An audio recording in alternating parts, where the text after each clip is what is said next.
All right, so we're back with the fifth episode. I've explained a lot about the kick, the bass line, mastering a track, arranging a track. I gave a few tips on the studio and how to build a melody. And now in this episode, I'm gonna answer as much questions as possible that people send in on socials at sandervandoorn.com throughout all the episodes. So let's get started. All right, so the first question I'm going to answer is how to make a track sound fatter and fuller. In my perspective, it all starts with the right kick and the right bass line. So in the first episode, I showed you a few tricks on how to build a kick and to create the perfect attack, and also to make sure that the bass line isn't conflicting with the kick by using ducking, by making sure the frequencies are balanced out right. So a good tip is always to look at the bass spectrum. So if you would take a channel EQ and you put the analyzer file on, so now it's on as well as the kick and the bass line. So over here you see there's a lot of pressure on 50. This is actually the frequency that is going to create a lot more fullness in the track. We're working on a G note, so this area is on a note that's particularly full. A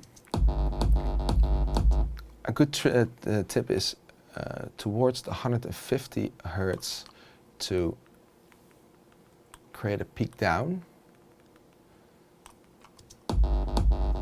So this is a little bit too much.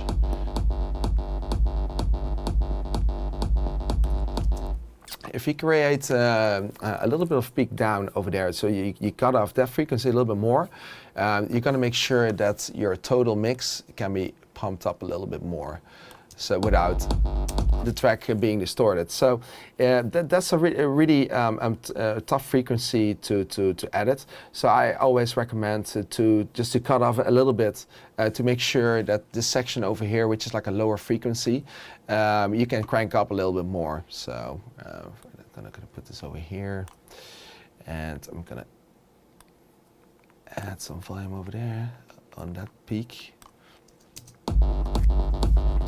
So now you get a lot more bass. You have to be careful with that as well, so that you don't add too much, because then it's gonna sound way too fat, and it's not gonna sound nice in front of a crowd. But that's definitely a frequency you would love to play with. And also, it's really important to make sure that the kick doesn't conflict with the bass line. By ducking, for instance, here on the matrix scheme, the bass isn't actually hitting the first kick. So that creates a little bit more room for the kick to be cranked up without it being distorted with the bass. Also, I made sure that the tail of the kick isn't that long, so it doesn't conflict with this area. If you get the perfect setting, I would also recommend, if you're really on for like a full fat track, to really first tackle the kick and the bass line, and then move on to the next section. Okay, so the second question was, can I use the first note of the kick even if the kick is there? Yeah, that's very much possible, but that's usually a note that could create a few problems in your mix, because you're going to stack the frequency of your bass line on top of the frequency, which is also low frequency of your kick. It's very much possible if you're, for instance, using like a high note with your bass line, for instance, like a C. You can perhaps use like a lower kick that's of a different frequency. So if I go here to the channel EQ, for instance, if your bass line is in this area, you can actually use the kick a little bit more in this area, so the two kicks doesn't conflict too much with each other. It's pretty tough and difficult. It's a lot of tweaking to get it right. You could also always use a little bit of a ducking device like side kick to make sure that the two frequencies doesn't conflict too much with each other. You can also use a multipressor where you only duck the low section and you keep the high section straight. So then you can still hear the bass line, but the low section doesn't conflict with the kick. So that's also a very handy trip to use. So then you would use the multipressor in combination with sidechain. Yeah, so the third question is there any particular plugins specifically for bass lines? Well, in the first episode, I used the Trillion, this machine over here. It's for me, it's a really cool machine to use.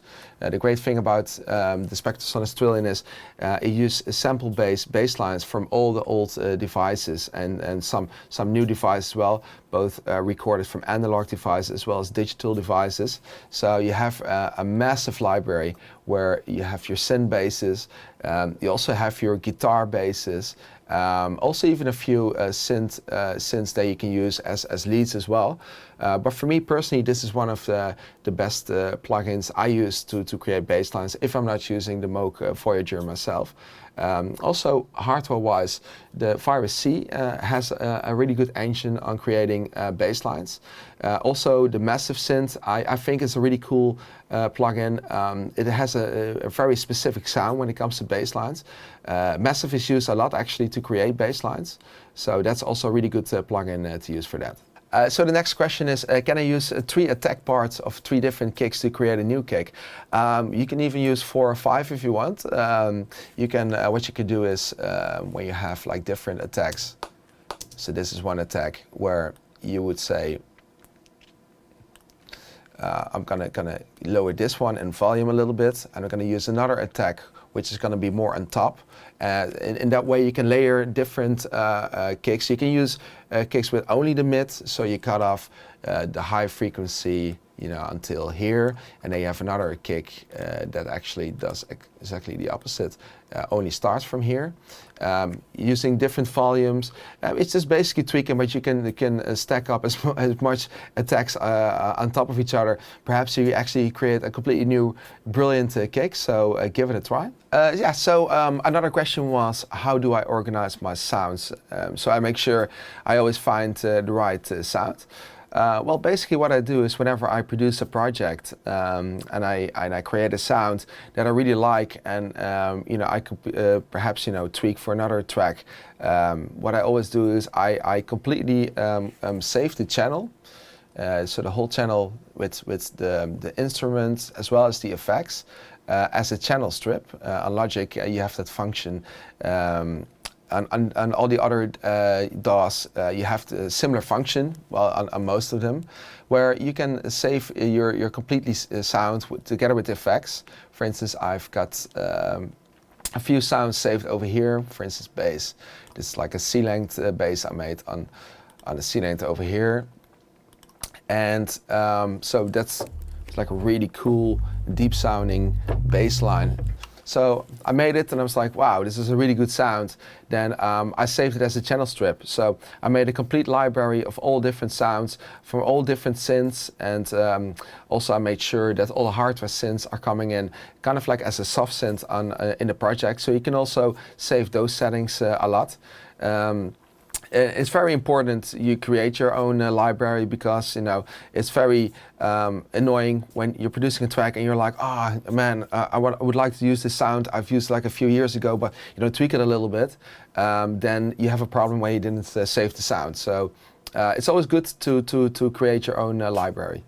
All right, so somebody asked me, what's the brands that are there on your gray panel? Well, this is the gray panel over here. It's has different devices. Let's just start on the top. That's the TC Electronic Power Core. It's kind of like an effects unit that's driven by a separate processor. I wouldn't recommend buying that because there's no more software being produced for that particular device. So it's actually only there to fill up this whole unit. Below that is a Grace design. It's a monitoring system that's attached to the small piece over here as well, where you can switch between different monitors. The sound is digital. It has a really good clean sound. When I switch from the normal setup I previously had, which was normal analog, to this setup with Grace, all of a sudden the volume of my speakers rose very quickly. They were sounding a lot better, a lot cleaner, and a lot louder. So this is a really cool unit to use to combine different speakers in your studio. Below that is the fire face from RME. This is a really good sound card for producing music. This is definitely something I can recommend for producers wanting to invest in a really good sound card. Below that is the tube deck. This is like a really classic device. It's been going on for years. It's a tube compressor, a multipressor, which gives a really fat sounding analog sound. So this is a kind of like, has always been a bit of a secret. So a secret revealed. I usually throw a lot of mixes through the tube deck to make it sound a little bit more analog. This is a really cool device to use in your for mastering a track. Over here as well, below is the Culture Vulture. It's also an analog tube distortion device. It's really cool to make distortions because it also uses the left and the right channel separately. So you can create a lot of a stereo image by just adding some distortion. So this is a really, really special device that has been used for years now. And I use this a lot for distorting a few sounds whenever possible. Also to make a kick sound a lot fatter, especially in combination with the tube deck. So this is my gray panel over here. So another question was, how do I get ideas on how to drop a track? Well, that's pretty basically all about listening to a lot of tracks that are out there, finding the tracks that you find like work the best for you in your sets, and get inspired by it. Some drops can be very melodic. For instance, when I did the remix for Moby's Natural Blues, I really figured the track needed to be a little bit more melodic, so I chose for a melodic drop. Other tracks can have like a more stabby kind of drop. It's basically also just looking, finding sounds, creating sounds, and make sure that you have this distinctive sound that's kind of like sounds new. And you really focus your drop on that. So there's not like a real formula on how to make your perfect drop. It's a really personal process, but just basically listen to a lot of music out there and find your way. Yeah. So and the last question was, how long did it take me to get comfortable as a music producer with regards to mixing and synthesis? Well, for me personally, I've used a lot of years to actually learn how to produce music, learn how to play melodies, also how to make a sound. Synthesis is a process that can best be learned by just trying out different sounds, combining different sounds, using low frequency oscillators, this LFOs, just to combine and make your sound special. Add detune to make it more fat, or just to create your own sounds. It took me quite a lot of time to get it perfect, and to be honest, every single track I produce for me is still like a big learning process. But for instance, when I first started to release my first track, I was already producing for 5 years when I felt comfortable enough to actually submit a track as a demo. So that's also a tip.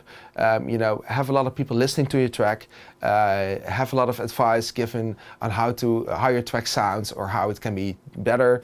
If you're a DJ, test out your track and make sure that it has the right quality standard before you send it to a record company. Alright guys, so that's it for the 5th episode. I hope it was a bit of a help for you guys for producing a track. There's something special coming up at the Amsterdam Dance event this year, so keep an eye out on my socials. So anyway, thanks a lot for all the support, for watching these sessions, and hope to see you anytime soon. Cheers.